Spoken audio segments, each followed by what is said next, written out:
In today's video, I'm going to teach you how to invite collaborators on Wix in just 5 minutes. Let's get started and make it as easy and clear as possible. First, you'll want to navigate to the Wix.com sign-up page and log in. If you already have an account, simply enter your credentials. Otherwise, you'll need to create your own account, which is a straightforward process requiring just your basic information. Once you're logged in, head over to the site you want to update. If you're managing multiple sites, you'll see a list of them on your dashboard. Click on the site you wish to work on.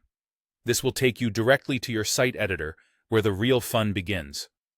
The editor is where you bring your website vision to life, and today we're focusing on the collaborative aspect of it.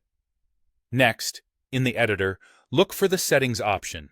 It's typically located in the sidebar, making it easy to find. Click on it, and you'll be presented with a variety of options. Look specifically for Roles and Permissions.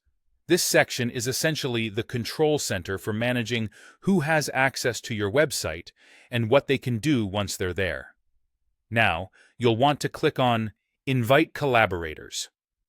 This action will bring up a new window or pane, depending on your interface, where you can start inviting people to join you on this digital adventure. In the Emails field, you'll need to enter the email addresses of each person you want to collaborate with. Make sure to separate each email with a comma. This is crucial to ensure everyone on your intended list receives the invitation. After you've entered the emails, it's time to decide on roles.